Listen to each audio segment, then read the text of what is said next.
نحمده ونصلي على رسوله الكريم اما بعد فاعوذ بالله من الشيطان الرجيم بسم الله الرحمن الرحيم رب اشرح لي صدري ويسر لي امري واحلل عقدة من لساني يفقهوا قولي۔ زکوٰۃ چونکہ ایک فرض عبادت ہے اور فریضہ ادا کرنے کے لیے علم حاصل کرنا ضروری ہے، تو آج سے ہم زکوٰۃ کے بارے میں پڑھیں گے۔ چونکہ اسلام میں ہر عمل کی بنیاد اور اس کا دار و مدار نیت پر ہے، اس لیے یہ کتاب بھی نیت کی حدیث کے ساتھ شروع ہو رہی ہے۔ نیت کے مسائل، اعمال کے اجر و ثواب کا دار و مدار نیت پر ہے۔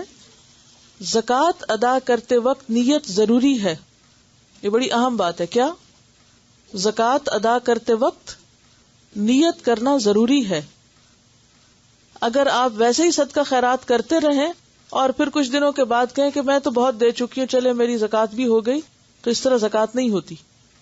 عن عمر بن الخطاب رضی اللہ عنہ قال سمعت رسول اللہ صلی اللہ علیہ وسلم یقول انما الاعمال بالنیات وانما لکل امرئ ما نوى فمن كانت ہجرته الى دنیا یصیبها او الى امرأة ينکحها فہجرته الى ما ہاجر الیہ، رواہ البخاری۔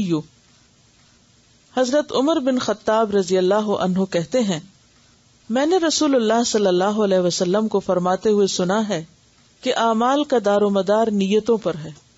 ہر شخص کو وہی ملے گا جس کی اس نے نیت کی، لہذا جس نے دنیا حاصل کرنے کی نیت سے ہجرت کی اسے دنیا ملے گی، اور جس نے عورت حاصل کرنے کی نیت سے ہجرت کی اسے عورت ہی ملے گی۔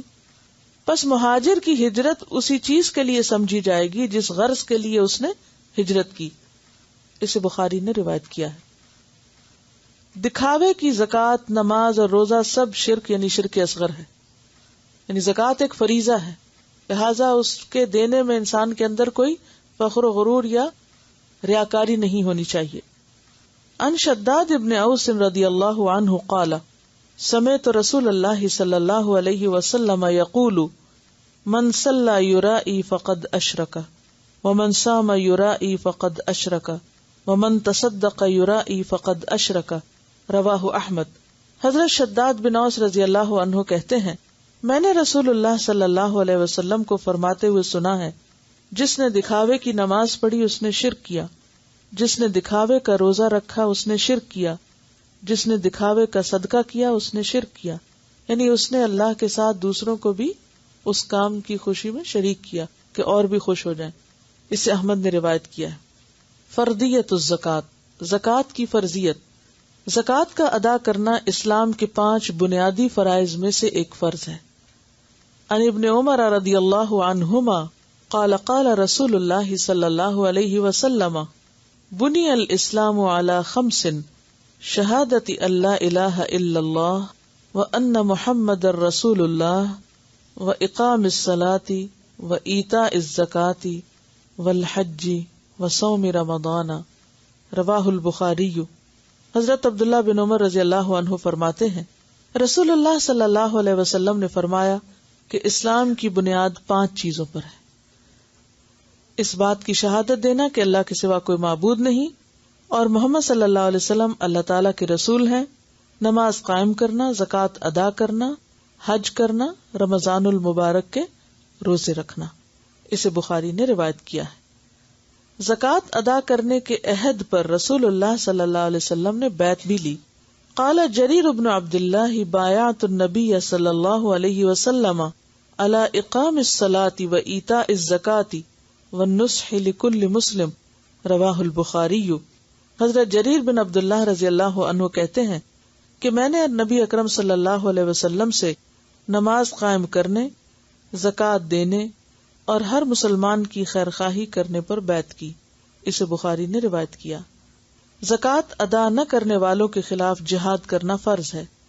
زکوٰۃ ایک فرض عبادت ہے، اس کی جگہ کوئی صدقہ خیرات یا ٹیکس وغیرہ ادا کرنے سے زکوٰۃ کا فرض ساقط نہیں ہوتا، کیونکہ ٹیکس جو ہے وہ کسی بھی حکومت کو دیا جاتا ہے اور پھر وہ اپنے ڈسکریپشن پہ اس کو خرچ کرتی ہے۔ لوگوں کی اگرچہ فلاح و بہبود کے لیے خرچ ہوتا ہے، لیکن زکوٰۃ ٹیکس سے الگ چیز ہے، کیونکہ اس میں ایک اسلامی عبادت اور اس میں نیت کا شامل ہونا اور مخصوص مال پر مخصوص وقت کے گزرنے کے بعد فرض ہوتی ہے، اس لیے یہ بالکل مختلف ہے۔ عن ابی ہریرہ رضی اللہ عنہ قال لما توفی رسول اللہ صلی اللہ علیہ وسلم وکان ابو بکر رضی اللہ عنہ وکفر من کفر من العرب فقال عمر رضی اللہ عنہ کیف تقاتل الناس وقد قال رسول اللہ صلی اللہ علیہ وسلم امرت ان اقاتل الناس حتى يقولوا لا الہ الا اللہ فمن قالها فقد عصم منی مالہ ونفسہ الا بحقہ وحسابہ علی اللہ فقال واللہ لأقاتلن من فرق بین الصلاة والزکاة فإن الزکاة حق المال واللہ لو منعونی عناقا كانوا يؤدونها الى رسول اللہ صلی اللہ علیہ وسلم لقاتلتهم على منعها قال عمر رضی اللہ عنہ فواللہ ما هو الا ان قد شرح اللہ صدر ابی بکر رضی اللہ عنہ فعرفت انہ الحق، رواہ البخاری۔ حضرت ابو ہریرہ رضی اللہ عنہ فرماتے ہیں کہ جب رسول اکرم صلی اللہ علیہ وسلم کی وفات ہوئی اور حضرت ابو بکر خلیفہ ہوئے تو عرب کے کچھ لوگ کافر ہو گئے اور انہوں نے زکوٰۃ کو دینے سے انکار کر دیا۔ جب حضرت عمر نے کہا کہ آپ لوگوں سے کیوں کر جہاد کریں گے، حالانکہ رسول اللہ صلی اللہ علیہ وسلم نے فرمایا کہ مجھے لوگوں سے اس وقت تک لڑنے کا حکم ہے جب تک وہ لا الہ الا اللہ نہ کہیں، یعنی ایک مسلمان کے خلاف جنگ نہیں کر سکتا۔ جب یہ کہنے لگے تو انہوں نے اپنے مال اور جانیں مجھ سے بچا لی۔ اس کا کیا مطلب ہے کہ اگر کوئی شخص کلمہ پڑھتا ہے تو آپ اس سے جنگ نہیں کر سکتے مگر حق کے ساتھ، اور ان کا حساب اللہ کے ذمہ ہوگا۔ اس پر حضرت ابو بکر نے کہا اللہ کی قسم میں تو اس سے ضرور لڑوں گا جو نماز اور زکوٰۃ میں فرق کرے گا، کیونکہ زکوٰۃ کا مال حق ہے۔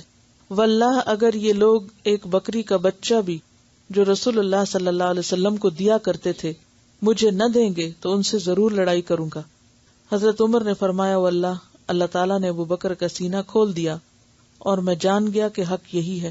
اسے بخاری نے روایت کیا، چونکہ یہ اسلام کے بیسک پلر میں سے، یعنی اس کو کس کے برابر قرار دیا گیا؟ شہادت کے، نماز کے، روزے کے، حج کے۔ اور اس میں آپ دیکھیے کہ حج کے بارے میں بھی آتا ہے کہ جس کو توفیق ہو، استطاعت ہو اور پھر وہ نہ کرے تو خواہ یہودی ہو کہ مرے یا عیسائی، اللہ تعالیٰ کو اس کی پرواہ نہیں۔ یعنی جو بھی صاحب حیثیت ہو اور اس کے پاس زیادہ راہ، یعنی اتنا پیسہ ہو کہ جس سے وہ آنے جانے کا ٹکٹ ادا کر سکے اور وہاں چند دن رہ کے اپنا نان نفقہ پورا کر سکے اور پیچھے گھر والوں کو دے سکے، تو پھر وہ جان بوجھ کے تاخیر کرے اور ٹال مٹول کرے تو یہ بات درست نہیں۔ اسی طرح اگر کوئی شخص نماز جان بوجھ کے چھوڑ دے تو اس کے بارے میں کیا حکم آتا ہے؟ گویا اس نے بھی کفر کا ارتکاب کیا۔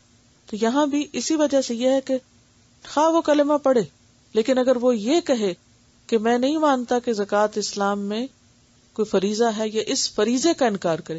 اصل میں زکوٰۃ کا انکار ایک فریضے کا انکار ہے، اور وہ فریضہ جو اسلام کی بنیاد ہے اس کا انکار پھر انسان کو اسلام کے دائرے سے باہر نکال دیتا ہے، اور جب کوئی اسلام کے دائرے سے باہر ہو گیا تو پھر اس کے خلاف جنگ ہو سکتی۔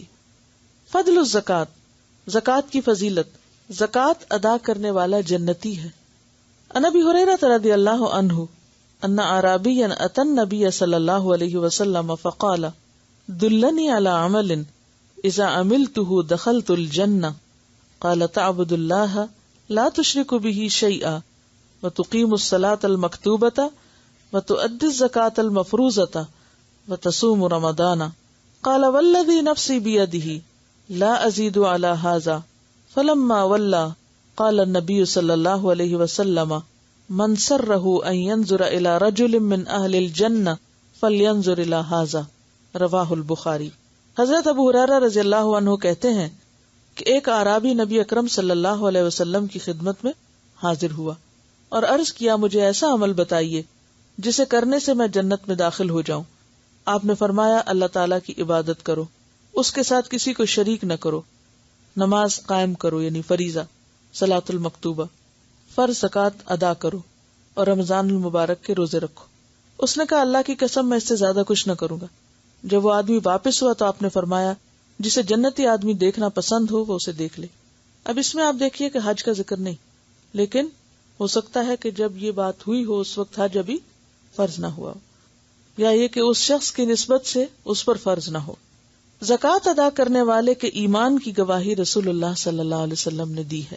عن ابی مالک الاشعری رضی اللہ عنہ ان رسول اللہ صلی اللہ علیہ وسلم قال اسباغ الوضوء شطر الایمان والحمد للہ تملأ المیزان والتسبیح والتکبیر یملأ السماوات والارض والصلاة نور والزکاة برہان والصبر ضیاء والقرآن حجۃ لک او علیک، رواہ النسائی۔ حضرت ابو مالک اشعری سے روایت ہے کہ نبی اکرم صلی اللہ علیہ وسلم نے فرمایا، وضو اچھی طرح کرنا نصف ایمان ہے۔ وضو اچھی طرح کرنا نصف ایمان ہے۔ وہ کیوں؟ ایکچولی ایمان کا ایک تو معروف معنی ہے، دوسرے نماز کے لیے بھی قرآن پاک میں ایمان کا لفظ استعمال ہوا ہے۔ تحویل قبلہ کے موقع پر جب قبلے کی تبدیلی ہوئی تو مسلمانوں کے دل میں یہ خیال آیا کہ کہیں ایسا نہ ہو کہ وہ لوگ جنہوں نے اس دوسرے قبلے کو فالو نہیں کیا یا پچھلے قبلے پر ہی فوت ہو گئے، اس کی طرف منہ کر کے جو عبادت کی، کہیں ایسا تو نہیں کہ وہ ضائع ہو گئی۔ تو کہا کہ نہیں، اللہ تمہارے ایمان کو ضائع نہیں کرے گا، تو وہاں ایمان سے مراد نماز ہے۔ اسی طرح نماز کا آدھا حصہ وضو ہے، یعنی اگر طہارت نہ ہو تو نماز ہوگی نہیں، اور آپ نے دیکھا ہوگا کہ جب آپ وضو کر لیتے ہیں تو گویا آدھا کام ہو جاتا ہے۔ تو اسباغ الوضوء شطر الایمان، اور الحمدللہ کہنا میزان کو بھر دیتا ہے، نیکیوں سے بھر دیتا ہے۔ اور یہ صرف زبان کی تکرار نہیں بلکہ الحمدللہ انسان جب نعمت کو محسوس کر کے دل سے کہے۔ سبحان اللہ اور اللہ اکبر کہنا آسمان اور زمین کو نیکیوں سے بھر دیتے ہیں۔ جیسے ہر نماز کے بعد آپ تسبیح پڑھتے ہیں، اگرچہ تھوڑا آپ کو ٹائم لگ جاتا ہے لیکن اس پر اجر و ثواب بھی بہت ہے۔ نماز قیامت کے دن روشنی ہوگی۔ قیامت کا دن جیسے کہ آپ سب کو معلوم ہے، روز حشر اندھیرا ہوگا، ہر طرف اندھیرا ہوگا، اور ہر ایک کا نور کہاں ہوگا؟ اس کے اپنے پاس ہوگا۔ کسی اور کا نور دوسرے کو فائدہ نہ دے گا، یعنی ایک شخص دوسرے سے اس دن نور ادھارا نہیں لے سکے۔ قرآن پاک میں آتا ہے کہ منافقین کہیں گے کہ ہماری طرف دیکھو، نقتبس من نورکم، کہ ہم تمہارے نور کا کچھ حصہ لے لیں، تھوڑی سی روشنی ہمیں دے دو۔ دنیا میں کیا ہوتا ہے، اگر بجلی چلی جائے تو اگر گھر میں کینڈل نہ ہو تو ہم سائے سے لے آتے ہیں، کسی اور سے لے سکتے ہیں، لیکن وہاں کوئی کینڈل نہیں دے گا۔ اور وہ کینڈل کس سے جلے گی؟ نماز سے۔ اور نہ صرف یہ کہ وہاں بلکہ قبر میں بھی روشنی نماز سے۔ اور زکوٰۃ صاحب ایمان ہونے کی دلیل ہے۔ صبر کرنا روشنی ہے، یعنی مصیبتوں اور پریشانیوں میں انسان کے لیے ایک امید کا چراغ ہے، کیونکہ صبر انسان کو ڈپریشن میں نہیں جانے دیتا۔ صبر کیا ہوتا ہے؟ برداشت کر لینا، کسی صدمے کو یا کسی غم کو برداشت کر لینا، اس کو ٹیکل کر لینا، اس کا مقابلہ کر لینا، اور اس کے مقابلے میں ہاتھ پاؤں ڈال کے نہ بیٹھ جانا۔ اور قرآن قیامت کے دن تیرے حق میں حجت بنے گا یا تیرے خلاف؟ یہ کیسے؟ جو شخص قرآن کو کھولے ہی نہ رکھ دے تو کیا ہوگا؟ اس کے خلاف حجت بنے گا، شکایت لگائے گا قیامت کے دن، پیغمبر بھی اس کے خلاف شہادت دیں گے۔ ان قوم اتخذوا ھذا القرآن مہجورا، کہ یا رب میری اس قوم نے قرآن کو چھوڑ دیا تھا، اور خود قرآن بھی پھر ساتھ چھوڑ جائے گا۔ اور اس کے برعکس جو شخص قرآن کا حق ادا کرنے والا ہوگا، قیامت کے دن حدیث میں آتا ہے اقرأوا القرآن فإنه يأتي یوم القیامت شفیعا لأصحابہ، قرآن پڑھا کرو کیونکہ قرآن کا پڑھنا اپنے پڑھنے والوں کے حق میں قیامت کے دن سفارشی بن کے آئے گا، یعنی قرآن اپنے پڑھنے والوں کے حق میں سفارشی بن جائے گا قیامت کے دن۔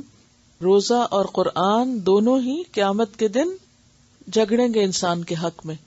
روزہ کہے گا یا رب میں نے اس کو کھانے پینے اور دیگر خواہشات سے روکے رکھا، تو اس کے حق میں میری شفاعت قبول فرما۔ اور قرآن کیا کہے گا کہ یا رب میں نے اس کو نیند سے روکے رکھا، یعنی قیام اللیل میں یہ نماز میں قرآن پڑھتا رہا، لہذا اس کے حق میں میری شفاعت یا سفارش قبول فرما۔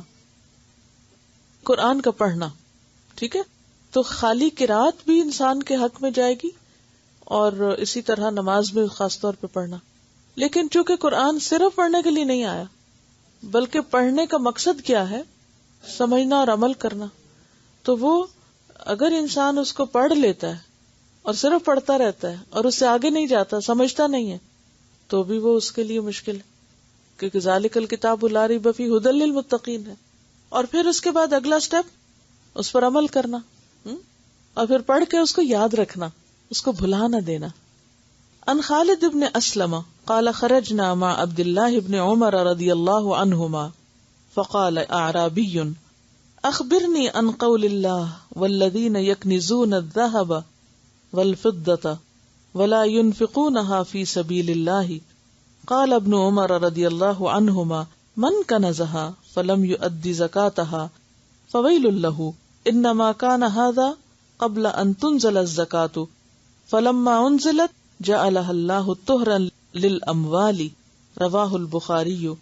حضرت خالد بن اسلم کہتے ہیں کہ ہم عبداللہ بن عمر رضی اللہ عنہما کے ساتھ نکلے تو ایک دیہاتی نے کہا مجھے اللہ تعالیٰ کے اس قول والذین یکنزون الذهب والفضة کے مطلب سے آگاہ فرمائیے. حضرت ابن عمر رضی اللہ عنہما نے فرمایا جس آدمی نے سونا چاندی جمع کیا اور اس کی زکوٰۃ نہ دی تو اس کے لیے خرابی ہے. اور یہ آیت زکوٰۃ کا حکم اترنے سے پہلے کی ہے. جب زکوٰۃ فرض ہوئی تو اللہ تعالیٰ نے مال زکوٰۃ کے ذریعے اس کو پاک کر دیا. اسے بخاری نے روایت کیا. تو اس سے کیا پتہ چلتا ہے کہ مال کا جمع کرنا منع نہیں ہے اگر اس میں سے زکوٰۃ دی جائے. جس مال میں سے زکوٰۃ نہ نکالی جائے وہ مال کیا کہلاتا ہے؟ کنز. اور ایسا کنز انسان کے خلاف حجت ہے. سبحانک اللہم و بحمدک نشہد ان لا الہ الا انت نستغفرک و نتوب الیک.